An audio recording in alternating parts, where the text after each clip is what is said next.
Hello students. बच्चों, कल आपको सार्थक अंक सिग्निफिकेंट नंबर्स, जो सिग्निफिकेंट नंबर्स होते हैं, ये पढ़ाए गए थे। इनकी डेफिनेशंस लिखवा दी गई थी। और आज जो आपका टॉपिक शुरू होगा वो यहाँ से शुरू होगा, आर्टिकल नंबर 3.6, सार्थक अंक ज्ञात करने के नियम। तो देखिए, इसके कुछ रूल्स हैं, एक बार उनको देखते हैं। किसी संख्या अथवा माप में सम्मिलित सार्थक अंकों की संख्या ज्ञात करने के निम्नलिखित नियम हैं। नंबर 1, सभी अशून्य अंक 1, 2, 3, 4, 5, 6, 7, 8, 9 सार्थक अंक होते हैं। जैसे 4, 3, 2, 5 में सार्थक अंक 4 हैं तथा 62.4 में सार्थक अंक 3 हैं। नंबर 2, दो अशून्य अंकों के बीच के सभी शून्य सार्थक अंक होते हैं। जैसे 62003 में सार्थक अंक 5 हैं। नंबर 3, दशमलव रहित संख्या में अंतिम तथा अनुगामी शून्य, यानी कि अशून्य अंक के दाईं ओर अंत में आने वाले शून्य सार्थक अंक नहीं होते हैं। जैसे 51600 में सार्थक अंक 3 है, अंतिम दो शून्य सार्थक अंक नहीं। नेक्स्ट पॉइंट देखिए बच्चों, यदि दशमलव बिंदु से पहले कोई अशून्य अंक न हो, अर्थात संख्या 1 से छोटी हो, तो दशमलव बिंदु के तुरंत बाद के शून्य, अर्थात दशमलव भाग में प्रथम अशून्य अंक के बाईं ओर के शून्य सार्थक अंक नहीं होते हैं। जैसे 0.00456 में सार्थक अंक 3 हैं। 0.000247 में सार्थक अंक 4 हैं।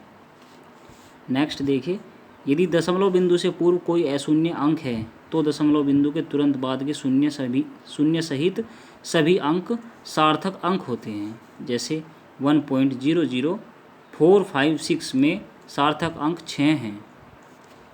5.000 में सार्थक अंक 4 हैं। नेक्स्ट पॉइंट देखिए, दशमलव बिंदु के दाईं ओर किसी अशून्य अंक के बाद के सभी शून्य सार्थक अंक होते हैं। जैसे 0.012400 में सार्थक अंक 5 हैं। 2.44500 में सार्थक अंक 6 हैं। नेक्स्ट, किसी संख्या में 10 की घातों से गुणा कर देने पर सार्थक अंकों की संख्या अपरिवर्तित रहती है। जैसे 5125 इक्वल टू 5.125 इंटू 10⁻³ दोनों में सार्थक अंकों की संख्या 4 है। 0.000450 इक्वल टू 4.50 इंटू 10⁻⁻4 में सार्थक अंकों की संख्या 3 है। तो बच्चों, ये कुछ रूल्स थे जो सार्थक अंकों पर के अकॉर्डिंग जिनको एडजस्ट किया जाता है, तो ये आपको पढ़ने हैं। एक रूल और है, 2 रूल और हैं इसमें नीचे, ये भी देख लेते हैं। इसी पेज नंबर पे है। नंबर 8, किसी भौतिक राशि का मात्रक परिवर्तित होने पर सार्थक अंकों की संख्या अपरिवर्तित रहती है। जैसे लंबाई 4.12 सेंटीमीटर बराबर 41.2 mm इक्वल टू 0.0412 मीटर। सभी में सार्थक अंक 3 हैं। नेक्स्ट देखिए, गुणक या विभाज्य कारक, मल्टीप्लाइंग और डिवाइडिंग फैक्टर्स, जो न तो पूर्णांकित संख्याएं हैं और न ही किसी मापित मान को प्रदर्शित करती हैं, यथार्थ होती हैं, एग्जैक्ट, तथा उनमें अनंत सार्थक अंक होते हैं।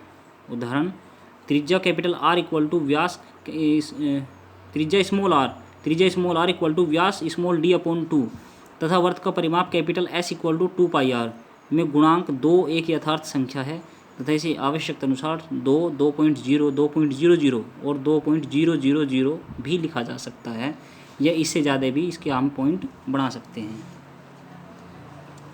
ठीक है बच्चों। नेक्स्ट पॉइंट देखिए, अनिश्चित संदिग्ध अंकों का पूर्णांकन।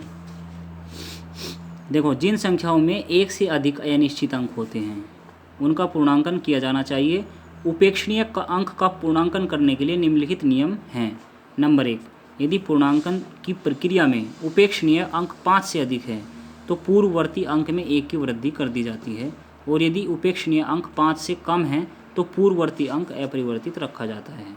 उदाहरण 2.756 को 3 सार्थक अंकों तक पूर्णांकित करने पर 2.76 प्राप्त होगा तथा 2.343 को 3 सार्थक अंकों तक पूर्णांकित करने पर 2.34 प्राप्त होगा। नेक्स्ट, यदि पूर्णांकन की प्रक्रिया में उपेक्षणीय अंक 5 है तो पूर्ववर्ती अंक के सम होने पर यह अपरिवर्तित रखा जाता है तथा इसके विषम होने पर इसमें 1 की वृद्धि कर दी जाती है। उदाहरण देखिए इसका भी। संख्या है हमारे पास कोई 3.725, इसके नीचे बार लगाया गया है का 3 सार्थक अंकों तक पूर्णांकन करने पर प्राप्त संख्या 3.72 क्योंकि पूर्ववर्ती अंक सम है, तथा संख्या 5.835 बार का 3 सार्थक अंकों तक पूर्णांकन करने पर प्राप्त संख्या 5.84 क्योंकि पूर्ववर्ती अंक विषम हैं हो जाती हैं। तो एक इसमें क्वेश्चन देखिए बच्चों, नीचे दी गई मापों का केवल 3 सार्थक अंकों तक पूर्णांकन कीजिए। फर्स्ट पॉइंट दे रखा है इसका 0.04538 kg, तो इसको कैसे लिखेंगे 0.04538 kg इक्वल टू 0.0454 kg, तो इसको ऐसे लिख देंगे बच्चों, क्योंकि 38 जो है अप्रोक्सीमेशन लगा दिया, 38 किसके बराबर हो गया 4, ठीक है, तो 4 ले दिया यहाँ पे उसको हमने। नेक्स्ट है 1.065 into 10⁴ second equal to 1.06 into 10⁴ second, यहाँ पे 6 ले दिया, इसका पूर्णांकन कर दिया, पूर्ण अंक में इसको कन्वर्ट कर दिया। नेक्स्ट पॉइंट देखिए, इसमें बच्चों आप ये क्वेश्चन करके देख लेना टेस्ट योर नॉलेज में, क्वेश्चन नंबर 9 और क्वेश्चन नंबर 10। सार्थक अंकों से संबंधित अंकीय संक्रियाओं के नियम, rules of arithmetic operations related with significant numbers. Number 1 है जोड़ने, संकलन तथा घटाने, व्यकलन की अंकीय संक्रिया। इसमें देखिए बच्चों, विभिन्न मापों अथवा संख्याओं के जोड़ने अथवा घटाने की संक्रियाओं से प्राप्त अंतिम परिणाम में दशमलव के बाद उतने ही सार्थक अंक होने चाहिए जितने की जोड़े अथवा घटाए जाने वाली मापों अथवा संख्याओं में दशमलव के बाद कम से कम हैं। इसको एक बार ये समझ में एक बार एग्जाम्पल के जरिए आएगा बच्चों, एक बार एग्जाम्पल देखिए इसका। उदाहरण 5.6 मीटर और 16.24 मीटर तथा 1.414 मीटर का योग 23.254 मीटर है।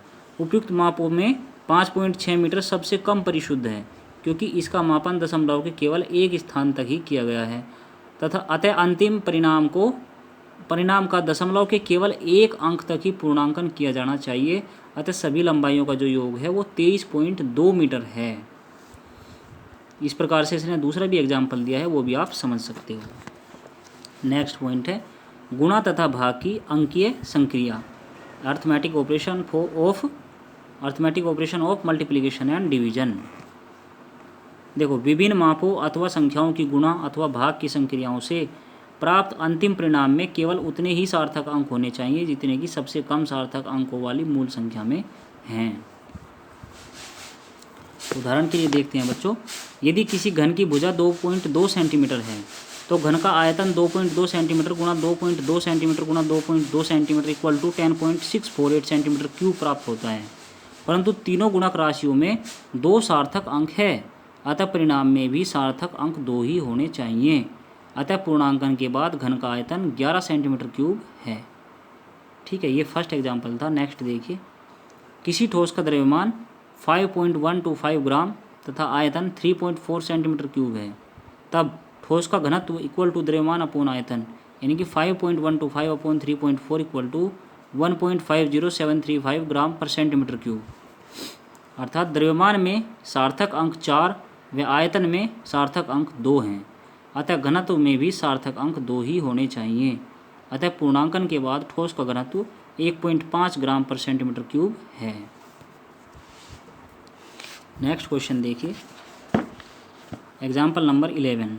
विभिन्न वस्तुओं के मापित द्रव्यमान 1 kg 245 ग्राम और 54 mg तथा 6.32 ग्राम है। इन वस्तुओं के कुल द्रव्यमान के योग को उचित सार्थक अंकों में लिखिए। तो 245 ग्राम को हमने क्या लिख लिया 0.245 kg, 54 मिलीग्राम को हमने क्या लिख लिया 0.000054 kg, क्योंकि 1 मिलीग्राम में 10⁻⁻6 किलोग्राम होते हैं, और 6.32 ग्राम को हमने लिख लिया 0.00632 kg। अतः वस्तुओं का कुल द्रव्यमान बराबर 1 kg plus 0.245 kg plus 0.00054 kg plus 0.00632 kg equal to 1.251374 kg। तो अब हम क्या करेंगे बच्चों, पहली माप है 1 किलोग्राम दशमलव के बाद एक स्थान तक है, तो सार्थक अंकों के रूप में जो वस्तु का कुल द्रव्यमान होगा वो 1.2 kg हो जाएगा। तो बच्चों ये इसका आंसर आ जाएगा। अब नेक्स्ट पॉइंट आपको कोटि मान बच्चों बाद में पढ़ाया जाएगा।